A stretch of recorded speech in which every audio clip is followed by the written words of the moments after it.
ওকে, so এখন আমরা আমাদের সলিউশন শুরু করে, যারা লেট করে আসবে ওটা তো ওদের সলিউশন করার ইচ্ছা নাই, ওরা ঢুকতে চায় না, তো না আসলে না আসুক। সো এখন এখানের মধ্যে দেখি আমাদের কোয়েশ্চেন গুলা কি ছিল। ফার্স্টে কোয়েশ্চেন নাম্বার 1। ওকে, কোয়েশ্চেন নাম্বার 1 এ কি বলছে সবাই একটু ভালো মতো খেয়াল করো। তোমাদের centripetal motion or circular motion এতবার একটা জিনিসের উপর এমফাসাইজ করা হয়েছে, কি জিনিস? যে even if your speed is constant the velocity can change. ওকে, যে স্পিড কনস্ট্যান্ট থাকলেও ভেলোসিটি চেঞ্জ হইতে পারে। কিভাবে চেঞ্জ হইতে পারে? Because velocity is a vector quantity, it depends on direction. ব্যাপারটা তুমি খেয়াল করো, তোমার গ্রাফ যে দুইটা দিছে দোনোটাই কিন্তু স্কেলার গ্রাফ। যে distance is a scalar, speed is also a scalar. So তাহলে স্কেলার কোয়ান্টিটি সে তো আর ডিরেকশনের উপর ডিপেন্ড করে না, তাই না? তো তাহলে স্কেলার কোয়ান্টিটি কনস্ট্যান্ট থাকতেই পারে, কিন্তু এর মানে এই না যে তার করেসপন্ডিং ভেক্টর কোয়ান্টিটিটাও কি হবে, কনস্ট্যান্ট থাকবে। যে এখানের মধ্যে ব্যাপারটা দেখো, তোমাদেরকে আমি একটু আগে যে একটা হিন্ট দিয়ে দিছিলাম, যে জিজ্ঞাসা করছিল কোয়েশ্চেনটা, আমি তোমাকে হিন্ট দিয়ে দিছিলাম যে the car maintains a distance of 8 meter from a fixed point, not a fixed line.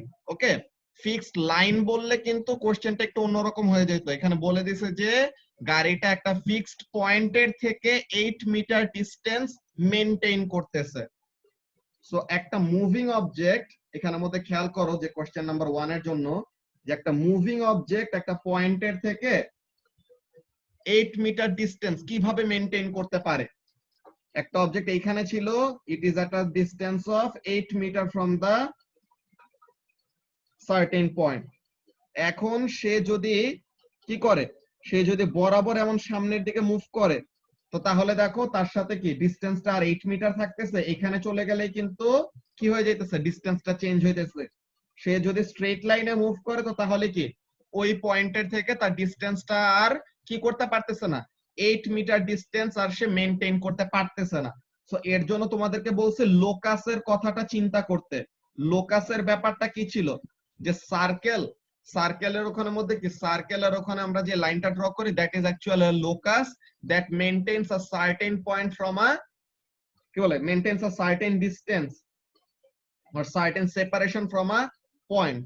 So তাহলে এখানের মধ্যে 8 metre separation or 8 metre distance maintain করা পসিবল অনলি কখন, 8 মিটার সেপারেশন মেইনটেইন করা অনলি পসিবল যদি সে কি করে, একটা সার্কেলে মুভ করে। তো তাহলে এই পয়েন্টের থেকে সে অলওয়েজ কি করতে পারতেছে, সে একটা 8 মিটার রেডিয়াসে যদি মুভ করে, সো তাহলে it is always being able to maintain a distance of what, it is always being able to maintain a distance of 8 metre from a certain point. ব্যাপারটাকে তোমাদের সবার কাছে ক্লিয়ার হয়েছে কি বললাম? ফারিয়া?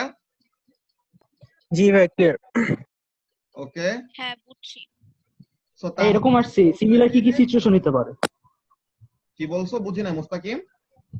এরকম সিমিলার আর কিরকম সিচুয়েশন হতে পারে, মানে এরকম হবে যেটা তো আমরা চিন্তা করতে পারি।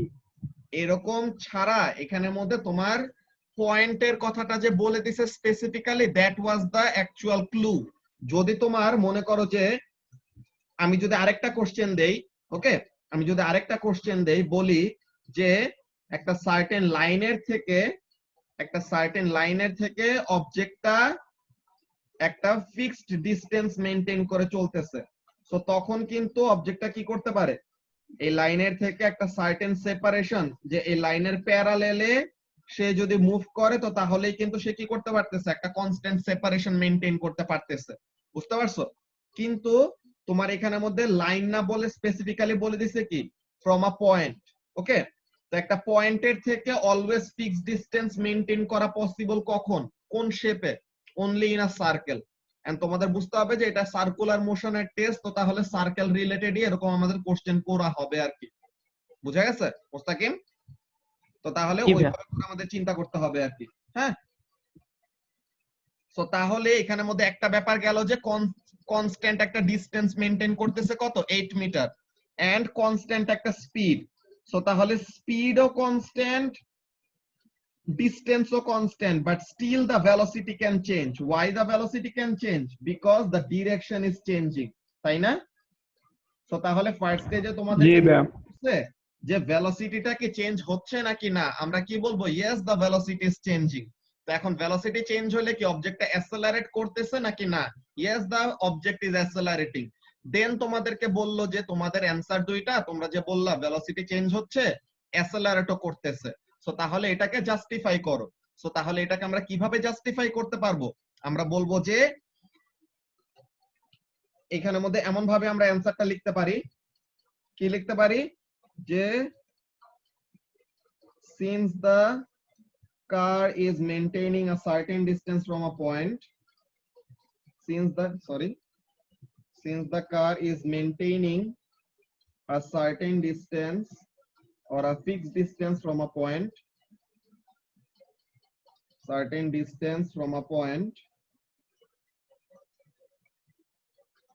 তো তাহলে কি হবে? এখান থেকে আমরা বুঝে যাব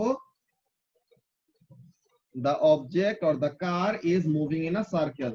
The car is moving in a circle. So তাহলে ফিক্সড ডিসটেন্সের আর্গুমেন্ট আমরা সরাই ফেললাম, যে ফিক্সড ডিসটেন্স হইতেই পারে, বাট ডিসটেন্স ফিক্স থাকলেই যে আমাদের ভেলোসিটি চেঞ্জ হইতে পারবে না এমন কোনো কথা নাই।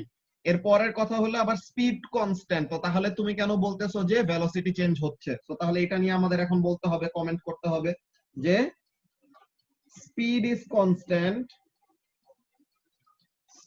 is constant but the direction is changing. তো তাহলে ভেলোসিটি কেমন টাইপের কোয়ান্টিটি? ভেক্টর কোয়ান্টিটি, তাই না? তো তাহলে এখানের জন্য কি লিখবো? যে since velocity is a vector quantity,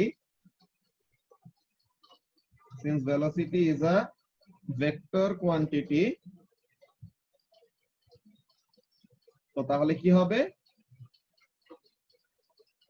the velocity is changing, কারণ ম্যাগনিটিউডটা ফিক্সড কিন্তু ডিরেকশনটা চেঞ্জ হচ্ছে, তো তার মানে ভেক্টরটা চেঞ্জ হবে, যে ভেলোসিটিটা চেঞ্জ হবে। সো এখন আমরা বলবো যে কি, যে as acceleration is rate of change in velocity, as acceleration is rate of change in velocity,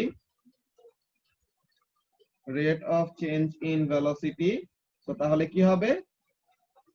as velocity is changing the object is also accelerating. তো তাহলে আমাদের সবগুলো আর্গুমেন্ট এখানের মধ্যে বলে ফেললাম। ওকে, as acceleration is rate of change in velocity, as velocity is changing, পুরো velocity না লিখে v লিখে, as v is changing, কি হবে? the object is also accelerating, the car is accelerating. তো তাহলে আমাদের অ্যানসার গুলো আমরা কি করে ফেললাম? এখানের মধ্যে জাস্টিফাই করে ফেললাম। কারো কি এটা নিয়ে কোনো কনফিউশন আছে? মাহের বুঝতে পারছো এটা? জি ভাই, বুঝতে পারছি। ওকে, তো এখন এটা গেল আমাদের কোশ্চেন নাম্বার 1। এইটা ভাবতে ভাবতে তো 15 মিনিট চলে যেত আমাদের। এইটা ভাবতে ভাবতে 15 মিনিট কেন যাবে? এটা তোমাদের সার্কুলার মোশনের লেকচার, তোমাদের সার্কুলার মোশনের লেকচার বের করে কোথায় ছিল দেখি, মাথায় আসতো না।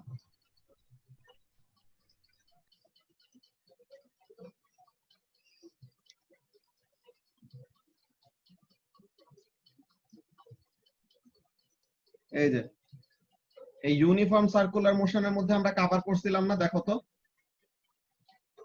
যে a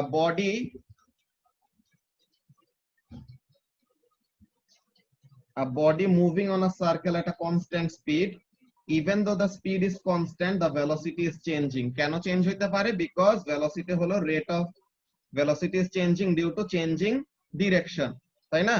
সো তাহলে since velocity is changing, the object must be accelerating. So তাহলে এইভাবে লজিক দিয়ে আমাদের বলে ফেলতে হবে। বুঝতে পারছো মাহি?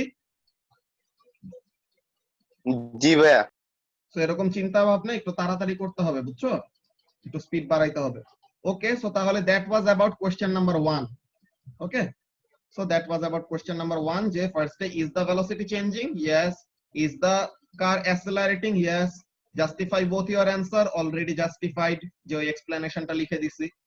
এখন বলতেছে a geosynchronous satellite, geostationary satellite যেরকম, জিওসিনক্রোনাস স্যাটেলাইটেরও কি তাদের অরবিটাল টাইম আর্থের রোটেটিং টাইম, যে আর্থের নিজের অ্যাক্সিসের অ্যাবাউটে একটা কমপ্লিট রোটেশন করতে যে টাইম নেয় ওই সেম অ্যামাউন্ট অফ টাইম, কিন্তু তাদের অ্যাক্সিস অফ রোটেশনটা একটু ডিফারেন্ট। ওইখানে ব্যাপারটা আছে, ওটা আমরা দেখবো নি পরে। ওকে, তো এখন বলে দিছে geosynchronous satellite is a satellite in geosynchronous orbit. Wow, with an orbital period the same as Earth's rotation period. So তাহলে অলরেডি বলেও দিছে এখানের মধ্যে যে আর্থের নিজের অ্যাক্সিসের অ্যাবাউট একটা কমপ্লিট রোটেশন করতে যে 24 ঘন্টা লাগে না, 24 ঘন্টা একদিন হয়। তো তাহলে এরও কত লাগে? 24 ঘন্টা লাগে। কিন্তু তোমাদের অনেকজন তোমরা কোন জিনিসটা মিস করছো, এখানের মধ্যে ইউনিটটা কিন্তু রেডিয়ান পার সেকেন্ডে চায় নাই, এখানে কিসে চাইছে দেখো তো ইউনিটটা ফারহান? ডিগ্রিজ পার সেকেন্ডে ভাইয়া। ডিগ্রিজ পার সেকেন্ডে। তো তাহলে একটা কমপ্লিট রোটেশনে কত ডিগ্রি? 360 ডিগ্রি। আর এখন এখানের মধ্যে দেখো কি বলা আছে, it is placed at an altitude of approximately 3000 কি বলে 35800 কিলোমিটার। আর আর্থের রেডিয়াস হলো কত? আর্থের রেডিয়াস হলো 6371। সো তাহলে টোটাল অরবিটাল রেডিয়াস কি হবে? আর্থের রেডিয়াস প্লাস আর্থের সারফেস থেকে স্যাটেলাইটটা যতটুকু উপরে আছে, তাই না? তো তাহলে 35800 আর 6371। তো এখানের মধ্যে কোশ্চেন নাম্বার 2 টা আমরা লিখি। কোশ্চেন নাম্বার 2 তে কি বলছে যে হাইটের ভ্যালু কত? 35800 ছিল না? আর আর্থের রেডিয়াস হলো কত? আর্থের রেডিয়াস হলো 6371 kilometre. So orbital radius is equal to কি হবে? 42171 নাকি? ও না না না, সরি সরি, এই দুটা প্লাস করলে যা আসে ঠিকই তো আছে। কত আসে? 42171। 42171 কিলোমিটার। কিলোমিটার থেকে আমাদের ইউনিটটা কিসে চাইছে? আমাদের তো চাইছে যে কিসে? অ্যাঙ্গুলার ভেলোসিটিটা। এখন আমাদের অ্যাঙ্গুলার ভেলোসিটির জন্য এটা লাগবেই না, আমরা শুধু রেডিয়াসটা বের করে রাখছি পরের মেথডের জন্য। ওকে, আমরা পরের মেথডের জন্য এটার কাজটা করব। এটা শুধু লিখে রাখি যে 42171 তিনটা 0 এত metre. So this is the orbital radius. This will be required in the next calculation. আমাদের ফার্স্টে চাইছে ওমেগার ভ্যালু, যে ওমেগা ইকুয়াল টু আমরা জানি কি থিটা বাই টি, তাই না? যে angular velocity is equal to কি amount of angle covered per unit time. এইখানে অ্যাঙ্গেল কাভার্ড তুমি যদি 2 পাই ধরো তাহলেই তোমার অ্যানসারটা ভুল যাবে। কেন ভুল যাবে? বিকজ তোমার অ্যানসারটা চাইছে ডিগ্রিজ পার সেকেন্ডে। এইখানে ট্রিকি পার্ট গুলো চলে আসে যে তোমার একদম যেই কোয়েশ্চেনের মধ্যে যা চাবে পুরাটা ভালো মতো পড়তে হবে, বুঝতে হবে যে অ্যাকচুয়ালি তোমার কাছ থেকে কি চাওয়া হয়েছে। বুঝতে পারছো? তো এখন এখানের মধ্যে তাহলে ব্যাপারটা কি লিখবো? তুষার একটা জিনিস, 2 হ্যাঁ? পাই ধরে শুধু একজনই করছে, 2 পাই ধরে শুধু একজনই করছে, আচ্ছা, কে? বাকি সবাই মানে যে 20 ওটা বলতে পারি না, শুধু আমি কাউন্ট শুধু একজনই লেখা। আর অ্যান্সার কারেক্ট করছে 2 জন, নাবিল আর মিতফাউল। আর বাকি সবাই অন্য কিছু একটা দিয়ে করছে। আমার মনে হয় জিও সিনক্রোনাস যে কি বল, জিও সিনক্রোনাস 24 আওয়ার এর মানে বুঝে নাই। এটা তো বলেও দিছি, নাহিন মুহাইমিন যে আক্তার জিজ্ঞাসা করছে এরপর বলেও 1966 দিছি। ও শুধু 2 পাই ধরে করছে, বাকি সবাই অন্য কি না কি করছে। আচ্ছা, সমস্যা নাই। তো এখন এখানের মধ্যে কাজটা কি? উপরে হলো ডিগ্রি আর নিচে হলো সেকেন্ড, তাই না? এই যে উপরে এটা হলো ডিগ্রিটা আর এই যে নিচে হলো সেকেন্ডটা। তো তাহলে আমাদের ফাইনাল ইউনিটটা কিসে চলে আসলো? ডিগ্রিজ পার সেকেন্ডে চলে আসলো। সো তাহলে 360 ডিভাইডেড বাই 24 ইনটু 60 ইনটু 60 করলে কত হয় দেখো তো? ভ্যালুটা কত আসে? 0.00 417 417 degrees per second or degree per second, এরকম। ইউনিট তো তোমাদের লিখতে হবে না, তোমাদের তো ইউনিট আর লেখা লাগবে না, শুধু ভ্যালুটা লিখবা কত? 0.00417 আর ইউনিট হলো ডিগ্রিজ পার সেকেন্ড, এটাতেই চাইছে। তো তাহলে এই ইউনিটে বের করতে হবে আর কি। ব্যাপারটা কি কেউ বুঝো নাই এমন কেউ আছো এখন? রায়েল বুঝতে পারছো? জি ভাইয়া। ওকে, সো তাহলে এটা গেল ওমেগার ভ্যালু বের করলাম। এখন ওমেগার ভ্যালু 3 সিগনিফিকেন্ট ফিগারে চাইছিল, তো তাহলে এটা দিছি। এখন বলতেছে centripetal acceleration is equal to R omega square. Okay, ভালো কথা, আর ওমেগা স্কয়ার। তো এখন বলতেছে ক্যালকুলেট, কি বলে, using the formula above calculate the centripetal acceleration to 3 significant figure. তো তাহলে সেন্ট্রিপিটাল অ্যাসেলারেশনের ভ্যালু বের করতে বলছে। তো আমাদেরকে ফর্মুলা অলরেডি দিয়ে দিছে। ফর্মুলাটা কি দিছে? ফর্মুলা দিয়ে দিছে যে acceleration is equal to R omega square. তো এখন আর কত? আর হলো মাত্র এই যে উপরে যেটা আমরা বের করে রাখলাম, 42171 তিনটা 0 ইনটু 0.00417 এর স্কয়ার, তাই না? এটা করলে পরে কত আসে? এটা রেডিয়ানে কনভার্ট করতে হবে, degrees per second radian per second নিতে হবে।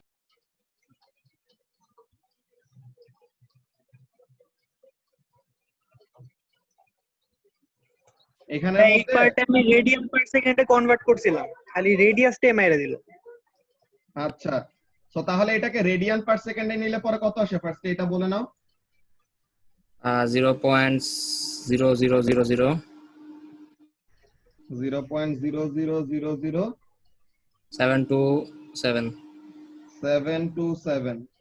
ওকে, তো তাহলে এখানের মধ্যে আমাদের ক্যালকুলেশনের মধ্যে কত বসাবো? রেডিয়ান পার সেকেন্ডের এটার স্কয়ার। তো তাহলে এখানের মধ্যে কত আসে? 0.4727। তো এখন এটা স্কয়ার করলে পরে কত ফাইনালি টোটাল অ্যানসারটা কত আসে অ্যাসেলারেশনের? 0.223 0.223 মিটার পার সেকেন্ড স্কয়ার, তাই না? হ্যাঁ, 0.223 মিটার পার সেকেন্ড স্কয়ার, ঠিক আছে? সো তাহলে এইটা হলো আমাদের কি সেন্ট্রিপিটাল অ্যাসেলারেশনের ভ্যালুটা। ক্যালকুলেশনটা কি সবাই বুঝতে পারছো? একটা জিনিস খেয়াল রাখবা, সেটা হয়েছে যখনই মানে এরকম অ্যাক্সেলারেশন বা ভেলোসিটি যখন ক্যালকুলেট করতে যাবা, তখন সবসময় রেড পার সেকেন্ড ইউজ করবা। সব সময় রেড পার সেকেন্ড না ইউজ করলে তোমার ভুল হবে। কারণ তোমার আর্ক লেন্থের যখন ক্যালকুলেশন আমরা করি, এটা রেডিয়ান দিয়ে করা হয়, এবং যখনই তুমি সেন্ট্রিপিটাল থেকে লিনিয়ারে যাবা, তখন তোমার এই আর্ক লেন্থ জিনিসে চলে আসে আর কি। ওকে, সো তাহলে এখানের জন্য আমাদের অ্যাসেলারেশনের ক্যালকুলেশনটা গেল। এরপর কি বলতেছে নতুন কোশ্চেন, দ্য এভারেজ, আচ্ছা ওইটার সাথেই, the average launch mass of geosynchronous satellites was around, এই যে আজকে আবার দেখো 4 এর পরে 1000টা কিসে লেখা হয়েছে? ওয়ার্ডে লেখা হয়েছে, দেখছো যে 4000 কিলোগ্রামস ইন 2014। তো এখন বলতেছে সেন্ট্রিপিটাল ফোর্সের ভ্যালু কত? তো তাহলে ম্যাস জানি 4000 কেজি, আর অ্যাসেলারেশন মাত্র বের করলাম কত? 0.221 নাকি 223। সো তাহলে ফোর্সের ভ্যালু কত হবে? F equals to ma, centripetal force is equal to mass into centripetal acceleration. So তাহলে mass হলো 4000, তাই না? তাই না আসিফ? আর acceleration হলো এটা। হ্যাঁ, এটা করলে পরে কত হয়? এটা করলে অ্যান্সার আসে হচ্ছে 892 নিউটন। 892 নিউটন। সো তাহলে this is the value of force. বুঝতে পারছো? তো তাহলে এটা হলো আনব্যালেন্সড ফোর্সের ভ্যালুটা, যে centripetal force that causes the particle to move in a circle. এরপরে এখন এই কোশ্চেনটা ভুল করছো কেউ? এই কোশ্চেনের অ্যানসার কি হবে বলো তো? করছে, তিনজন ভুল করছে। কে কে কি অ্যানসার দিছে? ম্যাজিক অ্যানসার দিছে কেউ? ম্যাজিক দেন, রকেট সাসেস দিছে 2 জন, আর স্পিরোসাইরার দিছে 1 জন। আচ্ছা, তো তাহলে এখানের জন্য অ্যাকচুয়াল অ্যানসারটা কি হবে বলো তো Faria? What provides this centripetal force to keep the satellite in orbit? Gravity. যে gravitational force is keeping, এই যে আমাদের স্যাটেলাইট গুলা যে প্ল্যানেটের অ্যারাউন্ডে ঘুরে, সো তাহলে তাদেরকে তো কোনো দড়ি দিয়ে বাইধে রাখে নাই, তো তাহলে ওখানে তো কোনো টেনশন ফোর্স কাজ করবে না। রকেটের ইঞ্জিন গুলা তো আমাদের থ্রাস্ট ফোর্স দিতেছে, ওটা আমাদের লিনিয়ার ভেলোসিটির জন্য। Okay, then speed of the satellite, speed তো আমাদের এখানের মধ্যে ফোর্স না, তো এখানের মধ্যে তো এটা তো এমনিই বাদ। এখানের মধ্যে ম্যাজিক অ্যান্সার দিলে পরে তাও মানা যাইতো যে ম্যাজিক তো এটা আসলেই, ঠিক আছে, যে ফিজিক্স না বুঝলে পরে সবকিছু ম্যাজিকের মতো মনে হয়। তো এখন এখানের মধ্যে অ্যাকচুয়াল অ্যান্সার কি হবে? গ্র্যাভিটি।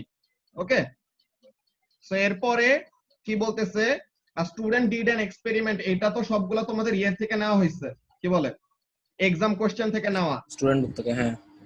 সো এখন এখানের মধ্যে কি বলতেছে দেখো, আ student did an experiment about the force on an object moving in a circle, the student span a string on top of his head. So তাহলে এখন এই হরাইজন্টাল সার্কেলে যে ওই অবজেক্টটা ঘুরতেছে, তো এখন তাহলে কোন ফোর্সটা তাকে সার্কেলে আটকায় রাখছে? এইখানে কোন ফোর্সের অ্যান্সারটা হবে মাহের? ভাই আবার বলো। বুঝি নাই, কি বলছো?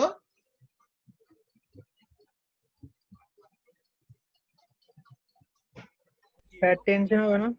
হ্যাঁ, এখানের জন্য অ্যান্সার হবে টেনশন, যে তোমার স্ট্রিংটা তো কি করতেছে, স্ট্রিংটা এই অবজেক্টটাকে সার্কেলে ঘুরাইতেছে। যে তুমি একটা অবজেক্টকে স্ট্রিং এর এন্ডে বাইধে ওইটাকে কি করতেছো, সার্কেলে ঘুরাইতেছো। তো তাহলে পরে ওইটা কি অবজেক্টটাকে towards the centre of the circle force কে দিতেছে? এই যে এখানের মধ্যে ব্যাপারটা হলো এরকম, যে this is a horizontal circle, this is a horizontal circle, this is the object, this is the object, তোমার হাতের মধ্যে এটা ধরে আছো। তো তাহলে what is the force that is keeping the object in a circular path? Tension force. Okay, মাহের বুঝতে পারছো? জি ভাই, জি ভাই। ওকে, তো তাহলে এখানের জন্য অ্যানসারটা হবে টেনশন। এগুলা তো তোমাদের এক্সাম কোশ্চেনের মধ্যে ছিল। ওকে, এরপরে বলতেছে কি, আচ্ছা এখানে কোশ্চেন গুলো কি উল্টায় গেল নাকি আমি ফার্স্টে নিচেরটা পড়ে ফেলছিলাম ভুলে? আচ্ছা, উপরে আরেকটা কোশ্চেন ছিল তোমাদের, which of the following is not a correct unit for angular velocity? ফার্স্টে বলো আমাকে, এটা কে বলবা? এটা আমাকে রোকেয়া বলো, অ্যাঙ্গুলার ভেলোসিটি মানে কি?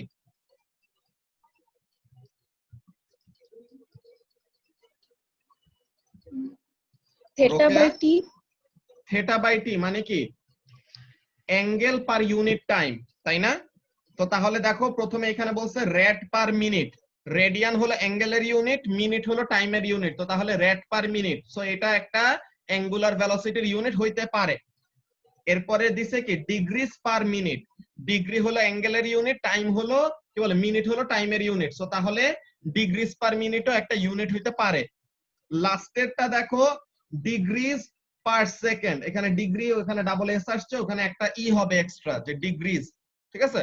So degrees per second, so তাহলে এটা কি, যে অ্যাঙ্গেল পার ইউনিট টাইম, তো তাহলে এটাও কি হইতে পারে আমাদের অ্যাঙ্গুলার ভেলোসিটির ইউনিট হইতে পারে। তো পারে না কোনটা? রেডিয়ান সেকেন্ড, যে অ্যাঙ্গেল ইনটু টাইম, এটা আমাদের কি হইতে পারে না, অ্যাঙ্গুলার ভেলোসিটির ইউনিট হইতে পারে না। সো তাহলে অ্যানসারটা কি হবে? অ্যানসার হবে সি। বুঝতে পারছো সবাই? জি ভাই। ওকে, এন্ড ফাইনালি এই লাস্ট কোশ্চেন, এটাও তোমাদের এক্সাম প্র্যাকটিসের মধ্যে করাই দিছিলাম, যে কোন একটা গাড়ি একটা হরাইজন্টাল বেন্ড দিয়ে যাবে, তো তোমাদেরকে মোটোজিপির এক্সাম্পল বলছিলাম, যে মোটোজিপিতে গাড়ি যখন নাকি এরকম পাকাও, হ্যাঁ, গাড়ি যখন নাকি এরকম বেন্ড করতে যাও, তো তখন কি করে, তোমার একটা স্কিডিং টেন্ডেন্সি থাকে, যে to move away from the centre of the circle, যে দূরে সরে যাওয়ার একটা টেন্ডেন্সি থাকে। তো ফ্রিকশন কোন দিকে কাজ করে? ফ্রিকশন অলওয়েজ কি করবে, মোশন যেদিকে হইতে চাবে ওইটাকে অপোজ করতে চাবে না। তো তাহলে তোমার স্কিডিং টেন্ডেন্সি হলো অ্যাওয়ে ফ্রম দ্য সার্কেল, তো তাহলে ফ্রিকশনটা কোন দিকে কাজ করবে? Towards the centre of the circle. So তাহলে the friction force is the one that is actually keeping the object on track, যে গাড়িটাকে রাস্তার মধ্যে রাখার জন্য কাজটা কে করতেছে? the friction force। যে এটাও তোমাদের কিন্তু এক্সাম প্র্যাকটিসের সলিউশনের সময় দেখানো হয়েছিল। এক্সাম প্র্যাকটিসের সলিউশন এটা কবে করানো হয়েছে?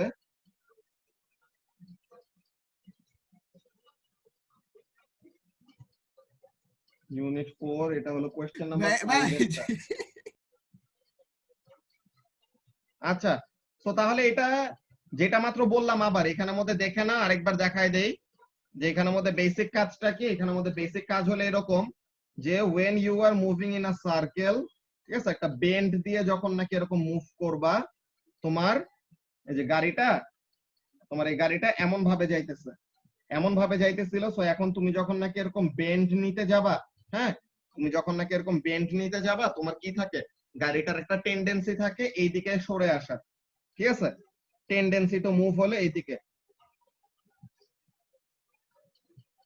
Tendency two skid or move. So তাহলে যেদিকে মুভিং টেন্ডেন্সি তার উল্টা ডিরেকশনে কি কাজ করবে, যেদিকে মুভিং টেন্ডেন্সি তার উল্টা ডিরেকশনে কাজ করবে হলো friction force. and in this case the friction force is actually acting as the centripetal force।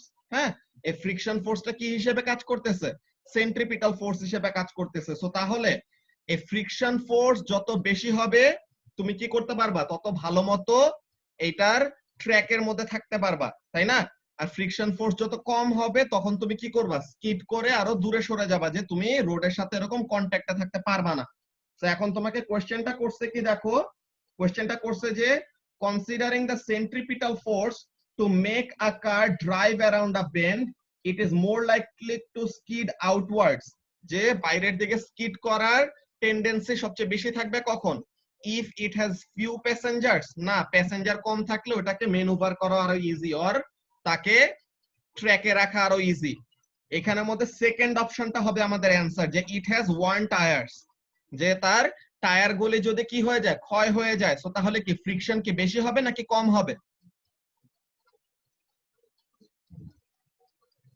কম হবে না ভাই, যদি ওয়ান ফ্রিকশন কম হবে। সো তাহলে ফ্রিকশন যদি কম হয় তো তাহলে তাকে সার্কেলে ধরে রাখতে পারবে না, এর জন্য সে কি করবে, স্কিড করে দূরে সরে যাবে। বুঝতে পারছো ব্যাপারটা?